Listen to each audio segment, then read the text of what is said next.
Oke teman-teman, pada kesempatan kali ini saya akan membahas bahwa demo itu bukan hanya angkat toa dan turun ke jalan.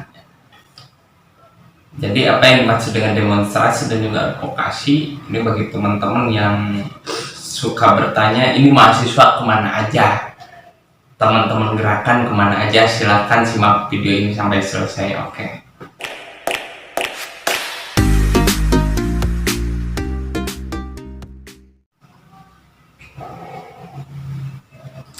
Bismillahirrahmanirrahim. Assalamualaikum warahmatullahi wabarakatuh. Apa kabar? Sehat selalu teman-teman semuanya.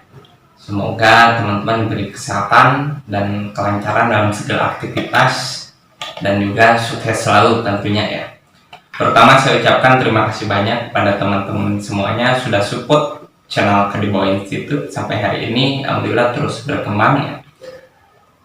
Dan tentunya Kadibawa Institute akan upload konten setiap harinya, walaupun memang ya kontennya campuran ya, tapi akan lebih banyak bicara persoalan mahasiswa, organisasi, bisnis, kajian, dan tokoh-tokoh inspirator lainnya. Nah teman-teman semuanya, bahwa ini yang ingin saya sampaikan ya, demo itu bukan hanya turun ke jalan ya.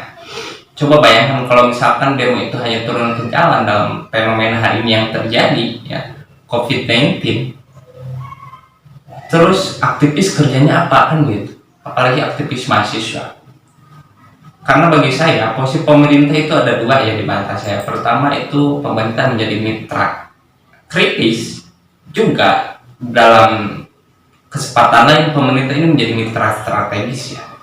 Artinya apa? Mitra kritis ya memang pemerintah ada kalanya kebijakan yang memang perlu andil civil society ataupun masyarakat publik untuk bagaimana meluruskan ketika ada persoalan yang memang kebijakan-kebijakannya itu tidak berimbang terhadap kebutuhan rakyat, contohnya seperti itu ya. Maka di situ civil society ataupun aktivis kalangan mahasiswa dan masyarakat secara luas dalam sistem demokrasi perlu hadir untuk mengontrol dan mengingatkan. Terus yang kedua, bagaimana pemerintah ini dalam posisi mitra strategis ya.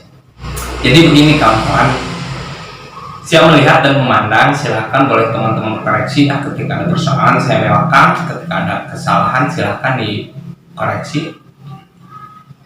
Posisi civil society ini berangkat dari tiga aspek ya. Civil society ini hadir ada tahapannya Win. Pertama dari reading society, jadi masyarakat pembaca menjadi learning society yang pada akhirnya menjadi civil society. Tidak serta-merta civil society ini hadir ya, ujung-ujung menjadi civil society. Tapi ada tahapannya, yaitu tadi tahapannya dari reading society, makanya membaca itu menjadi penting ya, untuk bagaimana menghadirkan masyarakat civil society. Setelah reading society berangkatlah satu tahap yang lain menjadi learning society, setelah itu menjadi civil society. Nah civil society dalam konsep masyarakat madani ya, dalam versi demokrasi bukan Madinah al-Munawwaroh yang pada endingnya badatun tayyibatun warabun ghafur, tapi dalam konsep civil society ini hadir bagaimana keterlibatan masyarakat secara umum dan pemerintah ikut sama-sama membangun ya bangsa dan negara dalam bentuk sebuah kebijakan. Nah, yang saya bahas di sini akan bicara persoalan demo bukan hanya angkat toa saja ataupun bakar ban misalkan di jalan. Tapi saya akan mengupas ini dari pengertian advokasi ya, karena demo ini bagian dari advokasi. Advokasi ini menurut Mansur Faqih ya. Jadi Satrio Aris Munandar 2007 ini halaman 2 adalah media atau cara yang digunakan dalam rangka mencapai suatu tujuan tertentu. Advokasi merupakan suatu usaha sistematis terorganisir untuk mempengaruhi dan mendesak terjadinya perubahan dalam kebijakan publik secara bertahap dan maju ya. Jadi intinya apa? Usaha yang sistematis dan terorganisir ya. Ini bagian dari advokasi. Makanya kalau boleh saya katakan advokasi ini ada tiga hal ya, salah satunya dengan demonstrasi ataupun turun ke jalan. Tapi lain daripada itu, advokasi juga, kalau misalkan teman-teman yang tidak tahu aktivitas aktivis ya, ini aktivis kemana aja kok, gak ada turun ke jalan kan, ada orang-orang yang memang mencibir seperti itu. Jadi advokasi itu bukan hanya turun ke jalan ya teman-teman, tapi ada juga, ini ada 3 yang boleh saya katakan ya opini saya, hasil literatur yang saya baca dan yang saya pelajari. Di antaranya adalah kita melakukan legal drafting, misalkan judicial review, ini bagian dari advokasi. Ketika ada aturan yang memang tidak sepakati, boleh teman-teman ke MA untuk menggugat, ke MK untuk menggugat ya. Ini disebut judicial review, atau ya kita menggugat undang-undang dengan legal drafting yang kita punya. Harusnya begini loh kebijakannya, harusnya begini loh aturan yang ada. Itu juga bagian dari advokasi ya. Terus yang kedua, kita ikut dalam merumuskan sistem. Misalkan hal kata orang kecil, teman-teman hadir.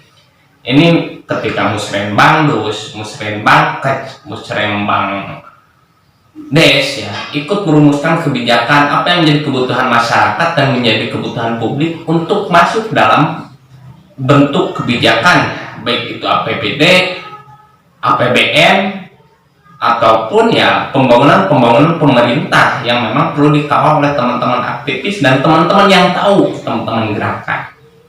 Nah itu bagian dari advokasi. Dan yang terakhir ini turun ke jalan ya. Jadi aktivis itu bukan hanya demo saja gitu, pola advokasinya, tapi ya tadi dengan ikut merumuskan sistem, ikut mengawal dalam musrenbang, misalkan musrenbang dus ataupun apa tingkatannya, dari dusun, desa, kecamatan dan yang lainnya. Itu bagian dari advokasi. Karena sejatinya apa sih yang menjadi tujuan demo? Demo itu bukan hanya keluar-keluar saja gitu. Ada esensi dan substansi, ada hal yang memang diperjuangkan oleh kelompok-kelompok tertentu. Untuk siapa ya? Kebijakan untuk masyarakat secara publik. Jadi ya kata lain dari demo itu kan unjuk rasa ya. Unjuk rasa atau demonstrasi adalah sebuah gerakan protes yang dilakukan sekelompok orang di hadapan umum. Namun unjuk rasa juga dilakukan oleh kelompok-kelompok lainnya dengan tujuan lainnya. Jadi kenapa demo itu ada dalam sistem demokrasi? Karena ya ada juga aturan yang melindunginya. Nah, dalam kesempatan kali ini karena dalam nuansa COVID-19, terus bagaimana dong? Mahasiswa ini tidak bisa demo dong, kaum gerakan tidak bisa demo dong, kelompok gerakan tidak bisa bersuara. Ya tadi saya bicara, advokasi ini bukan hanya demonstrasi saja ya teman-teman, tapi ada hal lain. Bisa dengan tulisan, misalkan Wiji Tukul dulu, nah, para pendahulu dengan puisinya, dengan karya seninya, itu menyuarakan aspirasi. Tapi ini yang harus kita pahami bersama, bahwa hari ini terbit aturan yang baru, ini menjadi perlu kejelasan dan kehati-hatian tentunya untuk kalangan aktivis dan juga kalangan gerakan ya, termasuk saya pribadi. Itu Undang-Undang ITE. Kita mengkritisi kebijakan yang tanda kutip ketika itu menyinggung perseorangan dan menyudutkan, dan ada hal-hal yang memang itu dipandang berlawanan dengan hukum, ini bisa kena pasal, bos, pasal Undang-Undang ITE gitu. Ini yang menjadi dilematis kita tentunya sebagai kaum gerakan. Kalau misalkan bicara keras di medsos dengan kehadiran teknologi yang hari ini canggih, yang idealnya ini bisa menyampaikan sesuatu dengan serba cepat dan praktis dan instan, tapi ini menjadi dilematis tersendiri tentunya ya, ketika kita bicara, ketika hal-hal sesuatu yang memang itu bertentangan dengan hukum, baik itu dalam bentuk kesengajaan dan tidak sengajaan, yang pada akhirnya ketika berlawanan hukum yang mau tidak mau diproses dan tidak pandang bulu tentunya.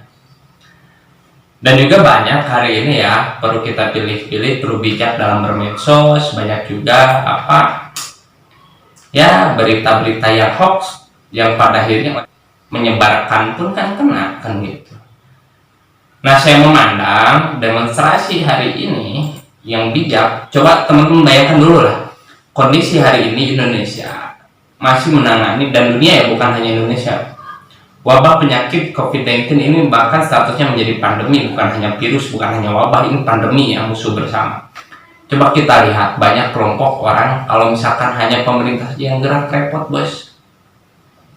Tapi banyak kelompok mahasiswa, kelompok aktivis pemuda, kelompok-kelompok komunitas lain yang akhirnya bergerak untuk saling membantu satu sama lain dengan mengadakan baksos, bagi-bagi, saling peduli ya. Banyak di luar sana yang memang itu ikut membantu pemerintah, membantu sesama rekan, membantu sama saudaranya, meringankan beban-beban saudara yang hari ini terdampak akibat wabah corona yang tidak terpublis, baik itu dari pengusaha, kelompok aktivis, bahkan aktivis ini kan sebetulnya kelompok-kelompok yang memang dalam tanda kutip secara ekonomi tidak semuanya mapan ya, bahkan mereka juga dalam tataran ekonomi tertentu ya masih kurang, tapi spiritnya ya, spirit kelompok teman-teman gerakan, teman-teman mahasiswa, teman-teman pemuda ini ikut karena dilatih sosialnya tinggi, ikut saling membantu satu sama lain. Ini yang perlu kita apresiasi tentunya. Jadi demo itu bukan hanya turun ke jalan kita bagi-bagi makanan saja, kita ikut mensosialisasikan bahwa bahaya corona, misalkan kita harus menjaga kesehatan, misalkan pola hidup sehat yang baik, pola hidup yang steril, pola hidup yang higienis, yang mensosialisasikan informasi-informasi yang bermanfaat. Itu juga bagian daripada demonstrasi ya. Kalau bagi saya secara substansial, bukan hanya secara pengertian istilah dan KBBI saja ya. Jadi intinya ayolah kita bergerak bersama dalam pandemi corona ini. Kita ulurkan tangan, kita saling membantu, kita bergandengan tangan dengan pemerintah. Kita bergandengan tangan dengan satu sama lain, kita bergerak sama untuk sama-sama meringankan beban saudara kita, untuk sama-sama menjaga bangsa kita, untuk sama-sama menjaga umat dan bangsa ini. Karena kalau bukan kita ya siapa lagi? Ini tidak akan selesai kalau misalkan kita tidak sama-sama untuk memutus mata peredaran dan penyebaran COVID-19 ini ya. Jadi sekali lagi teman-teman mahasiswa ya, teman-teman semuanya yang non mahasiswa di masyarakat secara luas, bahwa demonstrasi itu bukan hanya bakar ban, bukan hanya angkat toa ya. Terus aktivis kerjanya apa? Ya tadi kalau misalkan saya bicara teori advokasi bukan hanya demo saja ya, tapi ada hal yang lain dengan pola-pola advokasi ya. Karena bagi saya advokasi, hadirnya advokasi ini berangkat dari masalah. Apa itu masalah? Masalah itu kan ketika ide tidak sesuai dengan realita, itu kan menjadi persoalan dan masalah. Maka contoh masalah kelaparan, sekarang masalah ojol ya, pegawai buruh lepas karena terdampak akibat corona, itu butuh bantuan dari teman-teman semuanya, dari kalangan teman-teman dermawan. Padahal itu menjadi masalah, dan kita harus mengadvokasi itu dengan cara apa ya? Saling membantu dengan baksos, bagi-bagi. Kita berbagi, ketika kita punya dua, bagilah satu kalau misalkan kita cukup hanya satu, kan begitu. Dan ini sudah banyak dipraktekkan dan sudah banyak dilakukan oleh teman-teman gerakan, teman-teman komunitas, teman-teman dermawan. Ini menjadi apresiasi. Semoga Allah membalaskan apa yang menjadi kegiatan, aktivitas, dan juga harapan teman-teman semuanya. Semoga teman-teman juga dilindungi dari segala mara bahaya, dan kita selalu senantiasa berdoa semoga teman-teman medis ini selalu disehatkan lahir dan batin ya, dan wabah corona ini segera usai. Mari kita sama-sama jangan pernah lelah untuk menjaga, jangan pernah lelah untuk merawat negara kesatuan Republik ini. Oke teman-teman semuanya, teman-teman aktivis, teman-teman mahasiswa, dan teman-teman semuanya, terima kasih banyak tentunya sudah support channel KDWA Institute. Semoga channel ini bermanfaat untuk teman-teman semuanya. Silahkan kritik, masukan, dan saran saya tunggu. Ketika memang ada kesalahan, jangan sungkan untuk mengkritik dan mengkoreksi ya. Itu saja, semoga teman-teman sehat selalu. Salam hormat, saya Joko Nurdayat. Wassalamualaikum warahmatullahi wabarakatuh.